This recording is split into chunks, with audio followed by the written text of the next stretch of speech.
আসসালামু আলাইকুম। করোনা মহামারীতে রূপ নিলে শিক্ষা প্রতিষ্ঠান বন্ধ রাখাই উচিত হবে।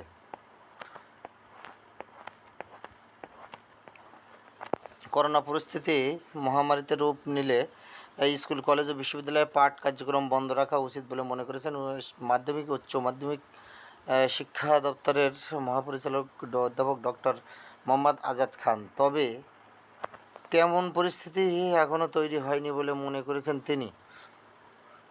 শনিবার 21 জুন দৈনিক আমাদের বার্তার এক প্রশ্নের জবাবে তিনি এমন অভিমত দেন। তার কাছে জানতে চাওয়া হয়, সম্প্রতি আবারও বাড়ছে করোনা ভাইরাসের সংক্রমণ। এজন্য শিক্ষা প্রতিষ্ঠানগুলো খোলা থাকবে কিনা তা নিয়ে সংশয় দেখা দিয়েছে।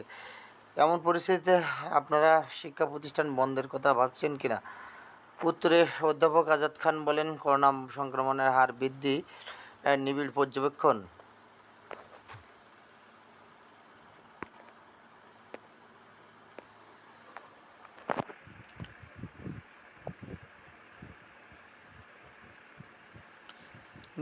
পর্যবেক্ষণ ও স্বাস্থ্যবিধি অনুসরণের পর শিক্ষাক্ষেত্রে তা যদি আউট অফ কন্ট্রোল হয়, তখন স্কুল, কলেজ, বিশ্ববিদ্যালয় গতানুগতিক পাঠ কার্যক্রম বন্ধ রাখতে হবে।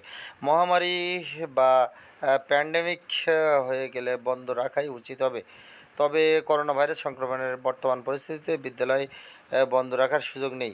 প্রসঙ্গত, এর আগে করোনা মহামারী চলাকালে দীর্ঘদিন দেশে লকডাউন ঘোষণা করা হয়েছিল। তখন টানা অনেক দিন দেশের শিক্ষা প্রতিষ্ঠানগুলো বন্ধ রাখা হয়েছিল। সম্প্রতি দেশের ফের করোনা সংক্রমণ বাড়তে থাকায় দেশজুড়ে শিক্ষা প্রতিষ্ঠানগুলোতে পাঠদান বন্ধ রাখার দাবি উঠেছে।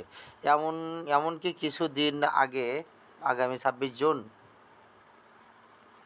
থেকে শুরু হয়ে যাওয়া উচ্চ মাধ্যমিক ও সমমান পরীক্ষার পেছানোর দাবিতে বিক্ষোভ ও অবরোধের